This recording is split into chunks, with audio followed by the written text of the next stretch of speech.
Hello everyone, welcome back to Edumaths mentor. तो स्वागत है आप सभी का एडुमैथ्स मेंटर पर। तो जैसा कि आपको पता है, इंस्पायर स्कॉलरशिप के जो ऑफर लेटर्स हैं 2019 बैच के वो रिलीज़ हो चुके थे। आई थिंक 6 अगस्त को रिलीज़ हुए थे। तो बहुत सारे स्टूडेंट्स की डाउट्स रहते हैं कि भाई अब आगे क्या प्रोसीजर है। वैसे उस पर वीडियो बनाई हुई है कि आगे का जो एक स्टेप है, सिर्फ अभी स्टूडेंट्स को क्या करना था, ऑफर लेटर आने के बाद उनकी बैंक डिटेल्स और endorsement certificate and Aadhaar card upload करना था साइट के ऊपर। जो आपकी लॉगिन आईडी फॉर्म डालते टाइम आपने जो एप्लीकेशन सबमिट की थी उस टाइम पे आपने रजिस्ट्रेशन आईडी अपनी बनाई होगी, ठीक है ना। जीमेल जो होती है आपकी वो आपकी रजिस्ट्रेशन आईडी होती है और एक पासवर्ड होता है अलग से, ठीक है ना। तो उसको लॉगिन करके इंस्पायर की जो ऑफिशियल साइट है वहाँ पे जाके उसको लॉगिन करके इन डॉक्यूमेंट्स को अपलोड करना था, ठीक है ना। लास्ट वीडियो में ये सब बता रखा है, ठीक है।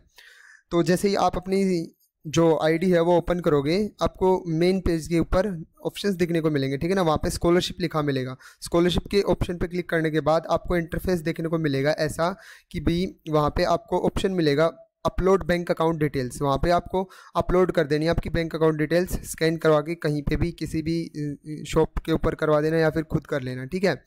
तो जो बैंक अकाउंट, बैंक की जो नोटबुक है उसकी फर्स्ट, पासबुक की जो फर्स्ट पेज है उसकी फ़ोटो होनी चाहिए, ठीक है। और उसके ऊपर बैंक मैनेजर की सिग्नेचर जरूर होनी चाहिए। एक बच्चे का कमेंट था, तो हाँ, मस्ट बी सिग्नेचर्स होने चाहिए क्योंकि तभी वो वेरीफाइड मानी जाएगी, अदरवाइज आपकी वो वेरीफाइड नहीं मानी जाएगी, ठीक है। और आधार कार्ड की डिटेल्स अपलोड करनी थी और एंडोर्समेंट सर्टिफिकेट फिर उसको अपलोड कर देना है, ठीक है ना। और आपको कुछ भी नहीं करना, कोई भी हार्ड कॉपी सेंड नहीं करनी होती।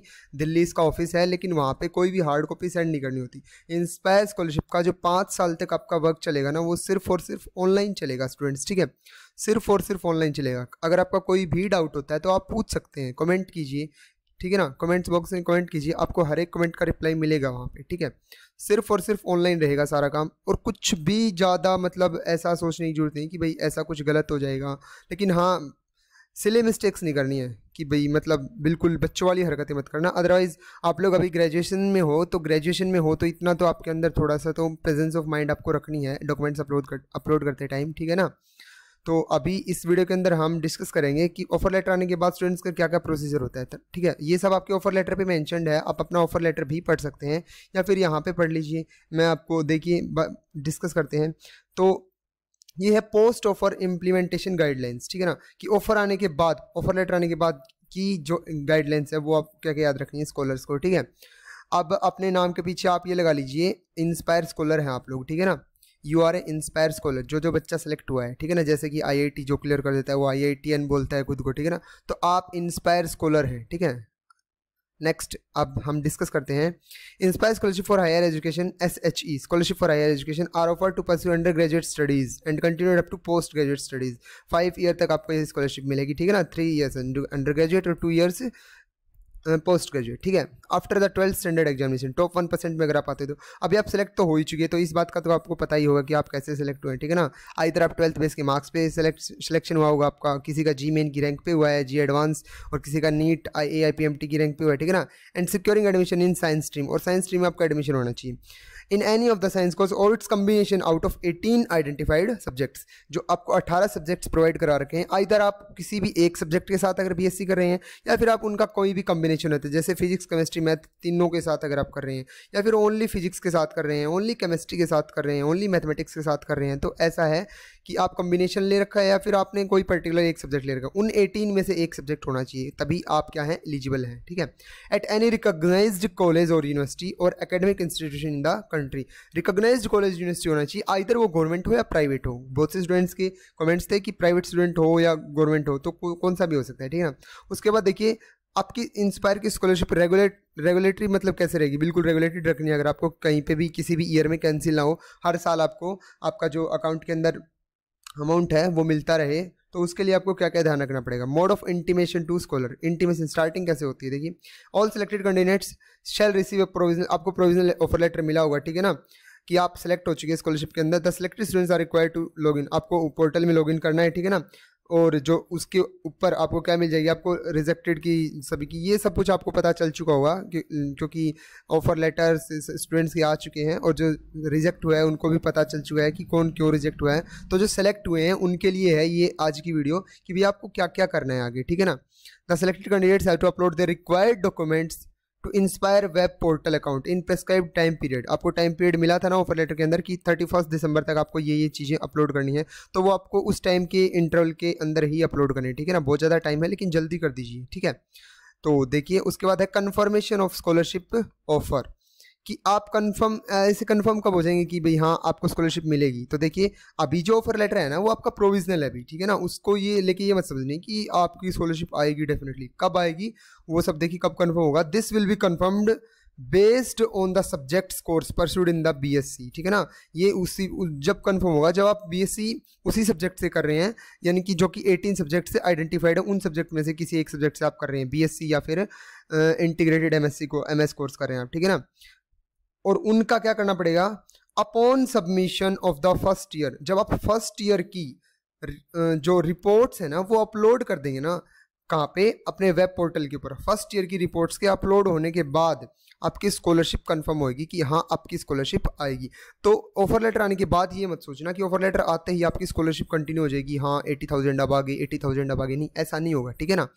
तो देखिए जब आप बीएससी फर्स्ट ईयर के अंदर एडमिशन लोगे और फर्स्ट ईयर कंप्लीट कर चुके होगे तो मार्कशीट तो तभी मिलेगी ना आपको फर्स्ट ईयर की, तो वो फर्स्ट ईयर की मार्कशीट आपको अपलोड करनी है फिर, ठीक है ना। साइट के ऊपर आपको ऑप्शंस मिल जाएंगे, जब आप जैसे ही अपनी आईडी ओपन करोगे तो राइट हैंड कॉर्नर में, ऊपर राइट हैंड कॉर्नर में आपको ऑप्शन मिलेंगे अपलोड द डॉक्यूमेंट्स, ठीक है ना।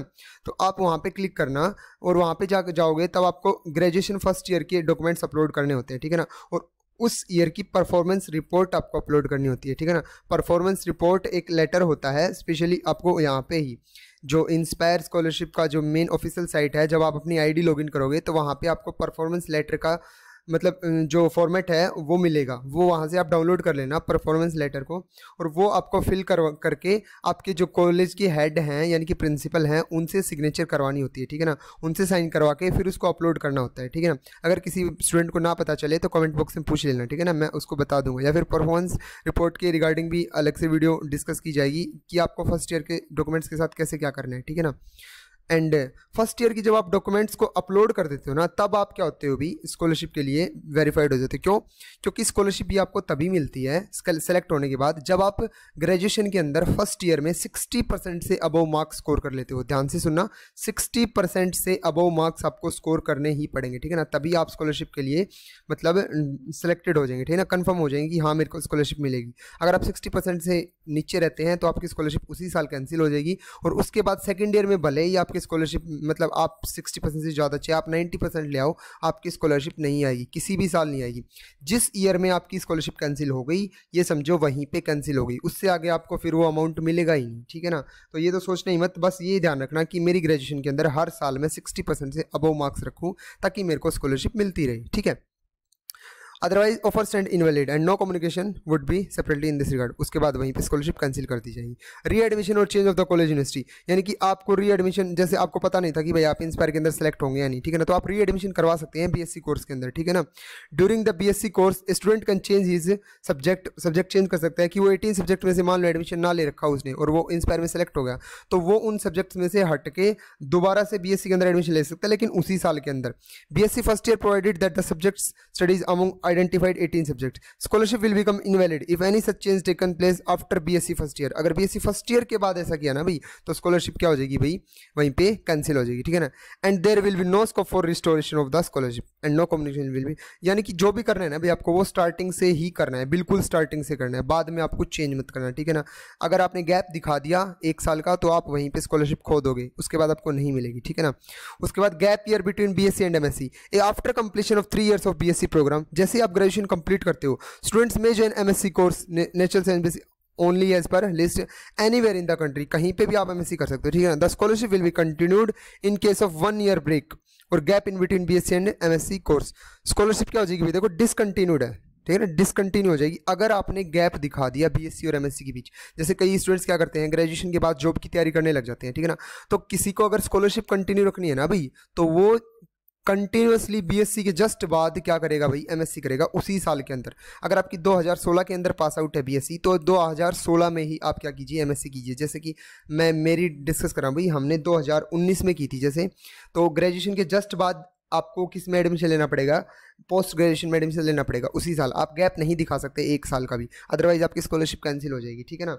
Opening and submission of bank account, ठीक है ना, ये आपको बैंक अकाउंट का सबमिशन, ये तो लास्ट उसमें भी डिस्कस हो गया था कि भाई आपको बैंक अकाउंट डिटेल सबमिट करनी है। Scholars are required to open a saving bank account, ठीक है ना, नो ट्रांजेक्शन लिमिट, क्योंकि ट्रांजेक्शन की लिमिट नहीं होनी चाहिए, क्योंकि जो आपकी फर्स्ट वो आएगा ना भाई अमाउंट आएगा वो 2 साल का आएगा इकट्ठा, एंड कितना आएगा 120 लाख आएगा भाई, 1,20,000 रुपये आपके एक साथ अकाउंट में आएंगे, ठीक है ना, तो ट्रांजेक्शन की लिमिट नहीं होनी चाहिए, ठीक है। Photocopy the page of the bank passbook, ये आप 31 दिसंबर तक आपको अपलोड करनी है। ये वैसे आपके जो ऑफर लेटर है ना, मैं वही डिस्कस कर रहा हूँ आपके सामने, और कुछ अलग से बातें मैंने बताई हैं, तो इनको ध्यान से आपको अप्लाई करना है सभी को, और आप ऑफर लेटर को ध्यान से पढ़िए, अगर कोई बात समझ नहीं आती तो उसको पूछिए, ठीक है। Payment and continuation of the scholarship की कंटिन्यूशन कैसे होगा? The scholarship for first and second years, ध्यान से, the scholarship for first and second years are paid together, एक साथ पे की जाएगी भाई, at the second year of the scholars. जब आप बीएससी सेकेंड ईयर में होगे ना, तब आपकी स्कॉलरशिप आएगी आपके अकाउंट के अंदर। फर्स्ट ईयर के अंदर आप कंप्लीट फर्स्ट ईयर कर जाओगे, नहीं आएगी। सेकंड ईयर के अंदर जब आप होगे ना, तब आपकी स्कॉलरशिप आएगी। क्यों? क्योंकि फर्स्ट ईयर के डॉक्यूमेंट्स आप अपलोड कर चुके होगे, और उनके बेस पे आपको स्कॉलरशिप मिलेगी, अगर आपने 60% से अबव मार्क्स गेन किए हैं देन, ठीक है ना, और आपकी स्कॉलरशिप का अमाउंट आ जाएगा फर्स्ट ईयर और सेकंड ईयर का एक साथ, ठीक है, 160, ठीक है ना। उसके बाद आपको सेकंड ईयर कंप्लीट होते ही सेकंड ईयर के डॉक्यूमेंट्स अपलोड करने हैं, और जैसे ही आप फाइनल में होंगे आपका 60,000 का और अमाउंट आ जाएगा, ठीक है ना। ये देखिए 20,000 का जो अमाउंट होता है ना, वो मेंटरशिप के ऊपर आता है, जो आप अलग से प्रोग्राम परफॉर्म करते हैं रिलेटेड टू रिसर्च वर्क, ठीक है ना, उसका मिलता है अलग से। वैसे तो स्कॉलरशिप का अमाउंट 80,000 है, लेकिन 60,000 कन्फर्म रहता है, ठीक है। जो 20,000 बच गए वो हर साल आपको आपके रिसर्च वर्क के मिलते हैं, ठीक है ना। जो बच्चा रिसर्च वर्क करता है उसको मिल जाते हैं, जो बच्चा रिसर्च वर्क नहीं करता उसको नहीं मिलते। हम लोगों ने तो रिसर्च वर्क किया नहीं, देखिए, तो उसके बारे में नॉलेज है नहीं।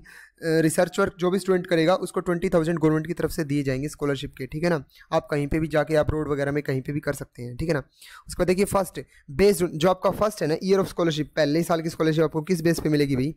Based on class 12th board marks, continuation in the second year course in the identified science subjects, ठीक है ना, एट यूजी लेवल। आपका 12th बोर्ड मार्क्स से आप सिलेक्शन हो चुके, आपका प्रोविजनली सिलेक्ट हो चुके थे आप ऑफर लेटर आने के बाद, और सेकंड पार्ट में आपकी कंटिन्यूशन होनी चाहिए सेकंड ईयर के अंदर, ठीक है ना, कोर्स की, यानी कि आप फर्स्ट ईयर में 60% या वो मार्क्स लेके चले जाने चाहिए, ठीक है। और डॉक्यूमेंट्स क्या क्या सबमिट करने हैं, ठीक है ना, फर्स्ट ईयर के अंदर, first year BSc integrated MSc जो भी कोर्स आप कर रहे हो उसकी क्या अपलोड करनी है भाई? परफॉर्मेंस रिपोर्ट, ठीक है ना। परफॉर्मेंस रिपोर्ट मैंने आपको बताई वीडियो के अंदर कि आपको एक लेटर मिलेगा, वो आपको फिल करके प्रिंसिपल से साइन करवा के उसको अपलोड करना है, ठीक है ना।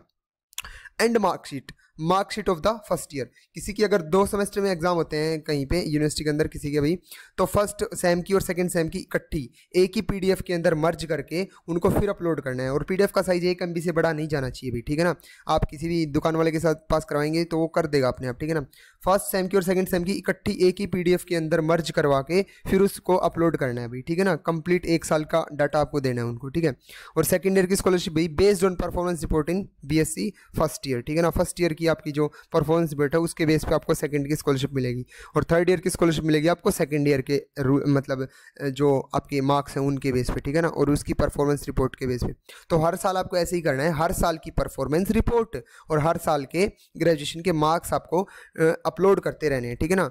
और देखिए अगर आपको कोई भी डाउट है तो आप पूछते रहिए, रेगुलरली आप पूछते मतलब डिस्कस करते रहिए, कोई दिक्कत वाली बात नहीं है, मैं आपको हर चीज़ बताता रहूँगा। कमेंट बॉक्स में आप कमेंट कीजिए, ठीक है ना, कोई भी क्वेरी रहती है तो। और चैनल को सब्सक्राइब कर लीजिए, बेल आइकन को प्रेस कर दीजिए, क्योंकि इन्फॉर्मेशन वीडियोस आती रहती हैं और टाइम से आपको इन्फॉर्मेशन मिल जाए, ऊपर आपकी नोटिफिकेशन आ जाएगी अगर आप बेल आइकन प्रेस कर लेते हैं तो आप मतलब लेट नहीं होंगे, कोई भी डेट आपकी निकलेगी नहीं किसी भी इन्फॉर्मेशन के रिगार्डिंग। तो चैनल को सब्सक्राइब करके बेल आइकन प्रेस कर दीजिए, और कोई भी क्वेरी है तो आप कमेंट बॉक्स में कमेंट पुट कीजिए, ठीक है ना। ये उसके आगे ये पार्ट्स हैं, इसके 6th पॉइंट्स के पार्ट्स हैं, आप इनकी ऑफर लेटर के अंदर रीड कर सकते हैं। मैंने सब कुछ वैसे तो इसका बता दिया है कि फर्स्ट ईयर के अंदर 60% से ज़्यादा आपको मार्क्स लेने हैं, सब कुछ आपको बता चुका हूँ मैं अब मतलब अपनी लैंग्वेज के अंदर, ठीक है ना।